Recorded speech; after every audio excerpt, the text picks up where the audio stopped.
From Nasarawa United tightening their grip at the top of the table, to Bayelsa United ending Rivers United unbeaten run at home, there was no shortage of action in the match day 8 of the Nigerian Premier Football League (NPFL).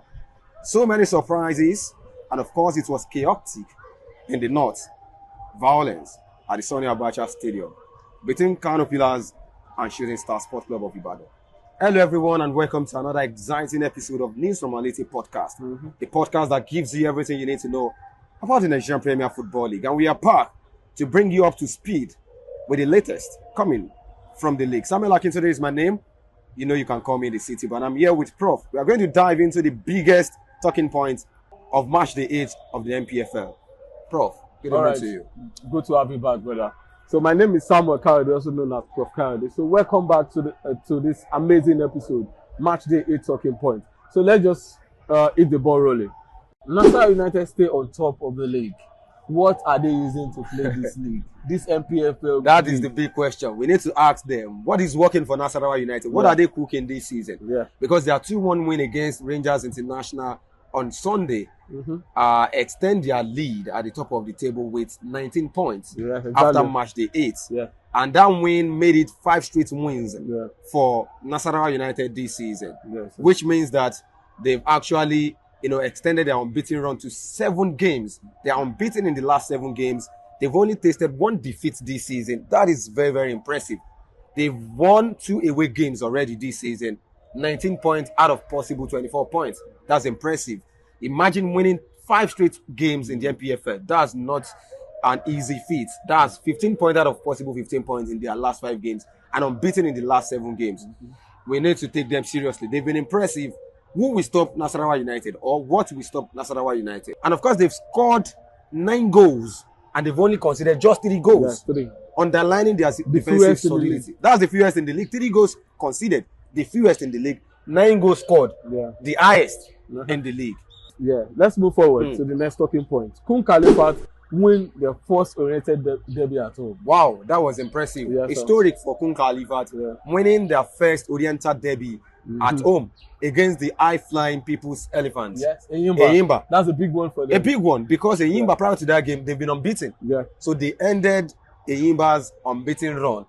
And of course, that game, that victory also marked their return to Danayam Stadium. You know, that was the first game they would play on their home ground. And what a way to announce their return back to their home ground with a win, which of course gave them the bragging rights over Eyimba in the Oriental Derby. 1-0, it was a slim win, but it was a big win. Although they are still at 18 with 8 points. They are still 18 on the log with 8 points, but I mean, that victory was one for the books for the pride of Imo. Yeah, so to the next one, Bayelsa United and Rivers United's unbeaten run. That was another incredible result over the weekend. You know why? Because that was the only away win that we saw in the match day 8 of the NPFL. The Prosperity Boys went to Adoki Amesi Amaka Stadium to defeat Rivers United 2-1. Funny enough, Rivers United have only lost 2 games at home for the past 5 years. Imagine. And those defeats came against their Niger Delta rivals, which is Bayelsa United. So Bayelsa United won the Niger Delta derby against Rivers United. Amazing one for them. Amazing victory for Bayelsa United. I think they have moved up the table. Where are they on the table? Bayelsa United moved to 11. They are 11th on the table. Rivers United dropped to 4 on the table. Yes. Although they still have a game in hand, talking about Rivers United. And don't forget, they've also been unbeaten before that game. They and Eyimba. Yes. So there is no unbeaten side anymore in the NPFL. Every team don't collect. No time. They don't beat everything. That's why we call it NPFL. So not be saying one will come, they say you are playing unbeaten. No. Eyimba unbeaten run ended by Kun Khalifat. Yes. Rivers United unbeaten run ended by Bayelsa United. Yes. So right now, to the big one of the week. Oh yeah, yes. A lot of drama, a lot of noise. So we are talking about Shooting Stars earning valuable points in Kano. Maybe we should talk about the performance of Shooting Stars first before we talk about the aftermath of that game. Yes, okay. Shooting Stars earned a vital and valuable point away from home against Kano Pillars. Yes, despite the crowd hostility, despite the violence, despite the unpleasant atmosphere, Shooting Stars were resilient to pick a point away from home against Kano Pillars. It was a very good game for Shooting Stars. Their performance, scoring in the late minute of that game via Adam Mustafa, who of course was, came off the bench to score another goal. Don't forget, in the last away game in Ozoro, he came off the bench against Wadi Wolf to score. I mean, he's a super sub now. We can call him a super sub. For Kano Pillars, they continue to struggle. And of course, for what we saw after that game, that was uncalled for. That was very, very, very, very unacceptable, saying the behaviors of Kano Pillars fans is totally unacceptable. And don't forget, that game actually extend their unbeaten run to 4 games. Yes. So they've been unbeaten in the last 4 games. They won their last 3 games before that Kano Pillars, and they picked away a point away from them to make it 4 games unbeaten run for Shooting Stars. And that's a very good one for them. Very good one. Let's get back to Kano Pillars. That was very uncalled for a team like Kano Pillars. They've been in the league for a very long time. No, they are very experienced, and I feel they're a team that should sensitize their fans. Having someone like Ahmed Musa and Rabiu Ali amongst them. What do you think? I want to even talk about the whole violence. Yeah. It is very, very sad that in 2025 we are still having issue of fan violence, chaos, fan invading the pitch and all of that. It is bad. Now for Kano Pillars, they have a clear history, a clear antecedent of violence, because since 2019 they've been in the news for wrong reason, which is violence, chaos at their stadium. Yes. So they have shown that they need to reorientate their fans. Yes. They need fan education, fan orientation, engagement to know that there are some times that you just have to take the result, because the results will not come your ways all the time. So if it doesn't come your way, you need to be disciplined enough to take results, even if it doesn't favor you, because you don't win at all times, and you don't win by all means. And so, like you said, we expect someone like Ahmed Musa, who of course is the general manager of that club, who has traveled far and wide. His experience is exposed. He knows how football is being run, in advanced countries.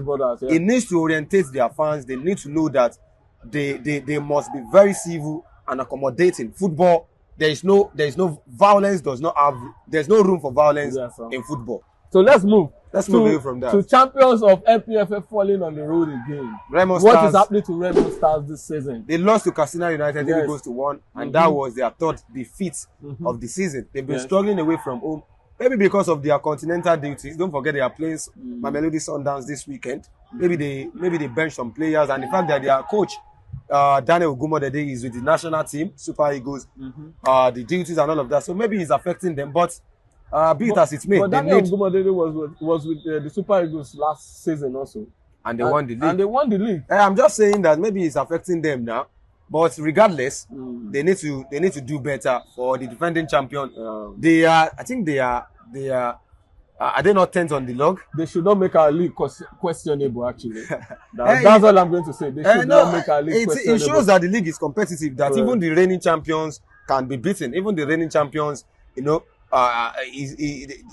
not going to be walking the park for the reigning champions, trying to defend the title. So let's now move to Plateau United back to winning ways. Yeah, after 2 consecutive losses on the road, they're back to winning ways. Don't forget they lost in Ilorin against Kwara United. They lost here in Ibadan against Shooting Stars. And of course, they are back to winning ways. Good one for them. They got what they needed against Bara FC. Convincing win, 2-0. And of course, Vincent Temitope was on the score sheet again. He scored another banger. You need to see that goal against Bara FC. The same goal. I guess that's the kind of team they can score against. No, don't. They scored against Kwara United away from home. Very, very beautiful goal from Vincent Temitope. He knows how to score. And congratulations to your guy, Coach Shola Adego, the youngest in the league, despite the slow start, despite the pressure. But they are finding their feet with 5 points. That's not a good one for them. I think not 5 points. 9 points. At the bottom with 5 points. That's Bara FC. That's Bara FC. Okay, yes, Plateau 9 points. 9 points. But they are still closer to relegation. They are neighbors. Bara FC, by the way, they have a game in hand. Okay. They have outstanding.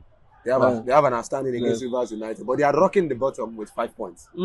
Congratulations to them. So that brings us to the end of this episode of News from Molete Podcast. And do well to follow us on all our social media platforms. On Instagram, we are Nis from on Olete. Facebook, Nis from on Olete. X, We are Nis from Olete. on YouTube. Nis from Olete. So, see you next time. Once again, my name is Samuel Kayode, also known as Prof. Kayode. And I'm Samuel Akitude. You know you can call me the City, but make sure you subscribe and of course follow us across all media platforms and do well to engage this post. See you next week. Bye for now.